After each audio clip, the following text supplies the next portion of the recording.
প্রিয় দর্শক, আজ আপনাদের দেখাবো হাসন রাজার জাদুঘর, যেটি রয়েছে সিলেট সদরে।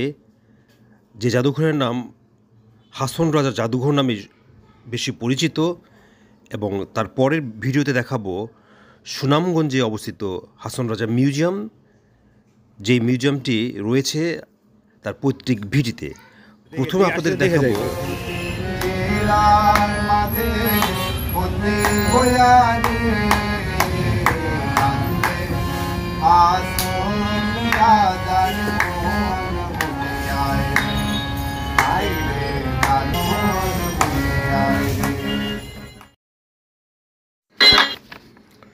দেখছেন রাজার জাদুঘর, যা হাসন রাজার জাদুঘর নামে সমাধিক পরিচিত। বাংলাদেশের সিলেট জেলায় অবস্থিত একটি লোক জাদুঘর। এটি সিলেট সদরে অবস্থিত।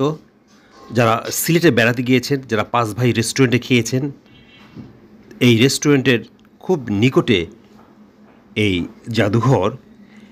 একটা হাসন রাজার উত্তরসূরিদের রাজবাড়িটি বর্তমানে বিখ্যাত হাসন রাজা জাদুঘর।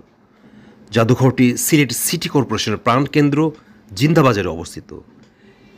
এটি সিলেট ওসমানী আন্তর্জাতিক বিমানবন্দর থেকে 10 কিলোমিটার, সিলেট রেল স্টেশন থেকে 5 কিলোমিটার দূরে অবস্থিত। আপনার ভিডিওতে জাদুঘরের বিভিন্ন লোকেশন দেখছেন হাসন রাজার ব্যবহৃত সামগ্রী এই জাদুঘরে সাজানো রয়েছে। জাদুঘরটি দেখাশোনা ও রক্ষণাবেক্ষণের দায়িত্বে আছেন শিক্ষাবিদ দেওয়ান তালিবুর রাজা ট্রাস্ট।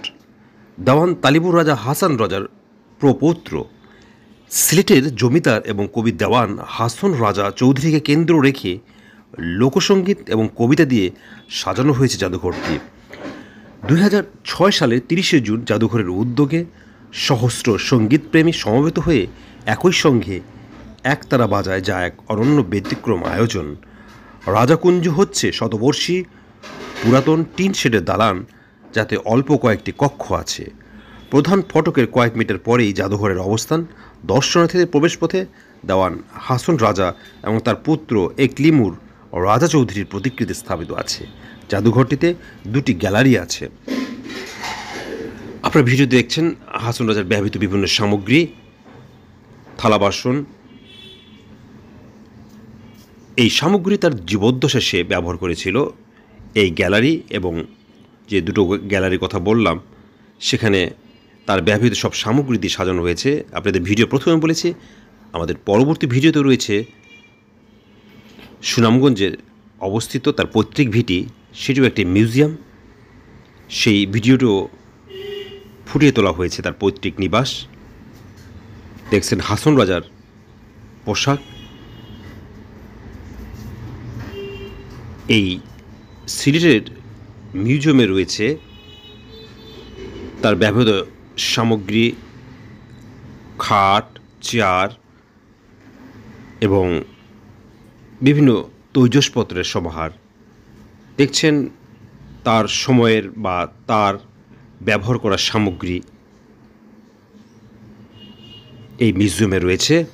আপনারা যারা সিলেট বেড়াতে যাবেন, তারা অবশ্যই সিলেটে সদরে অবস্থিত তার ব্যবহার সামগ্রী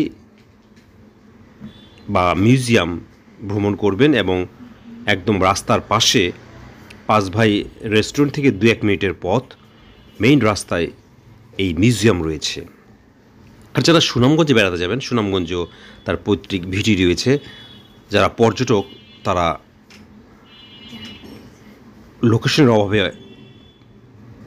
অনেক জায়গা যেতে পারে না। সুনামগঞ্জে বেড়াতে গেলে সুনামগঞ্জ বাস টার্মিনাল থেকে 20 থেকে 25 টাকা ভাড়ায় আপনি যেতে পারবেন তার পৈতৃক ভিটিতে, দেখতে পারবেন তার পৈতৃক ভিটি এবং মিউজিয়াম। তা আগে বলেছি আপনাদের ভিডিওর প্রথমে আমরা দেখাচ্ছি সিলেট সদরে অবস্থিত হাসন রাজা মিউজিয়াম, এবং দ্বিতীয় অংশে আমরা আপনাদের দেখাবো তার পৈতৃক ভিটি, সেখানেও একটি মিউজিয়াম রয়েছে, তার ব্যবহার সামগ্রী রয়েছে। দর্শক, চলুন আমরা ভিডিওর বাকি অংশ দেখি।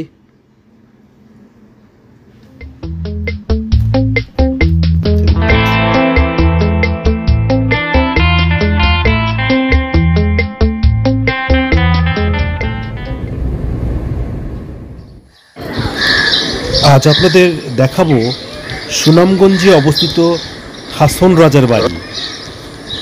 চলুন ঘুরে আসি সুদূর সুনামগঞ্জ থেকে।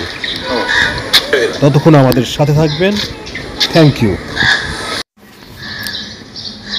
হাসন রাজার বাড়ি ও জাদুঘর দেখতে হলে সুরমা নদীর তীরবর্তী শহর সুনামগঞ্জে যেতে হবে। 1884 সালে হাসন রাজা জন্মগ্রহণ করেন এবং এখান থেকে তিনি তার অমূল্য গান রচনা করেছিলেন। বর্তমানে এই বাড়িতে গড়ে উঠেছে একটি মিউজিয়াম, যা হাসন রাজা জাদুঘর নামে পরিচিত। আপনারা ভিডিওতে হাসন রাজা মিউজিয়াম দেখছেন। জাদুঘরের প্রবেশদ্বারে প্রথমেই চোখে পড়ে লালন শাহের ছবি। এরপর 1962 সালে কলকাতার একটি স্টুডিও থেকে সংগ্রহ করা হাসন রাজার একমাত্র আলোকচিত্র দেখা যায়। এছাড়া প্রায় 8-9টি শিল্পী আঁকা ছবি জাদুঘরে সংরক্ষিত আছে। হাসন রাজার জাদুঘরটি তার স্মৃতিতে ঘেরা নানা ঐতিহাসিক জিনিসপত্রের মাধ্যমে যেন জীবন্ত হয়ে উঠেছে। দেখছেন হাসন রাজা মিউজিয়াম। 1962 সালে হাসন ফকিরের মেলার আয়োজনের পর থেকে হাসন রাজার ব্যবহৃত সামগ্রী এই বাড়ি দেখতে দেশ বিদেশ থেকে মানুষের আগমন শুরু হয়। 1974 সালে তৎকালীন সরকার হাসন একাডেমিকে 25,000 টাকা অনুদান দেন, যার ধারাবাহিকতায় বর্তমানে হাসন রাজা জাদুঘর প্রতিষ্ঠিত হয়েছে। হাসন রাজা যেসব চেয়ার টেবিল বসে গান রচনা করতেন তা রয়েছে এখানে। এছাড়া রয়েছে তার রঙিন আলখাল্লা, যা তিনি রাজা বা ইংরেজ সাহেবদের সঙ্গে দেখা করার সময় পড়তেন। 1902 সালে উইলিয়াম লিটলের কাছ থেকে পাওয়া পানি পরিশোধন পাত্র, তলোয়ার, মাটির হাড়ি ইত্যাদি। এছাড়া চায়ের টেবিল, দুধ খাওয়ার পাত্র, পিতলের কলস, পানদানি, কাঠের খড়ম, বৃদ্ধ বয়সের লাঠি, মোমদানি, হাতে লেখা গান, ঢোল, মন্দিরা, করতাল এবং জমিদারি কাজে ব্যবহৃত ক্যাশ বাক্সও রয়েছে। রাজধানী ঢাকা থেকে সায়দাবাদে অ্যানা পরিবহন, হানিফ এন্টারপ্রাইজ, মামুন পরিবহন এবং শ্যামলী পরিবহনে বাসে 650 থেকে 750 টাকা ভাড়ায় সুনামগঞ্জ যেতে পারবেন। সুনামগঞ্জ বাস স্ট্যান্ড থেকে রিকশায় চড়ে সাহেববাজার ঘাটের পাশে অবস্থিত হাসন রাজার জাদুঘর দেখতে যেতে পারেন। আপনারা তৎকালীন হাসন রাজার বাড়ি দেখছেন।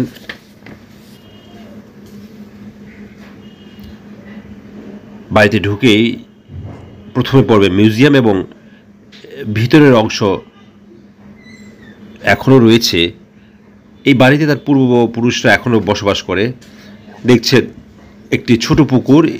এই ঘাটলায় বসে হাসন রাজা তার বিভিন্ন গান রচনা করেছেন। সেই ঘাট এখনও সংরক্ষণ করা হয়েছে। আপনারা ভিডিওতে সেই ঘাট দেখছেন। এটা বাড়ির ভিতরের অংশ, ভিতরের দিকে, এবং এখানে বহুত স্মৃতি রয়েছে হাসন রাজার। এই পুকুরের পাড়ে বসে তিনি এই ঘাটলা এবং পাশে বসে তিনি অনেক গান রচনা করেছেন। আপনারা তা দেখছেন। হাসন রাজা ছিলেন বাংলাদেশের একজন মরমী কবি এবং বাউল শিল্পী। মরমী সাধনা বাংলাদেশের দর্শন চেতনার সাথে সঙ্গীতের এক অসামান্য সংযোগ ঘটিয়েছে। অধিকাংশ বিশেষজ্ঞের মতে তিনি লালন শাহের প্রধান প্রতীকী ছিলেন। এর পাশাপাশি নাম করতে ইব্রাহিম, তসনা, দুদু শাহ, পাঞ্জু শাহ, পাগলা কানাই, শাহজালাল খাঁ এবং আরও অনেকে। তবে দর্শন চেতনার নিরিখে লালনের পর যে বৈশিষ্ট্যপূর্ণ নামটি এসে তা হাসন রাজার। এই সেই পুরনো বাড়ি যেখানে বসে হাসন রাজা বিভিন্ন গান রচনা করেছেন। হাসন রাজার জন্ম 1854 সালের 21 ডিসেম্বর। সেকালের অবিভক্ত বাংলা প্রদেশের সিলেট জেলার সুনামগঞ্জ শহরের নিকটবর্তী সুরমা নদীর তীরে লক্ষণশ্রী পরগনায় ত্যাঘরিয়া গ্রামে হাসন রাজার জমিদার পরিবারের সন্তান। তার পিতা দেওয়ান আলী রাজা চৌধুরী ছিলেন প্রতাপশালী জমিদার। হাসন রাজা তার তৃতীয় পুত্র। আলী রাজা তার মাসতুতো খালাতো ভাই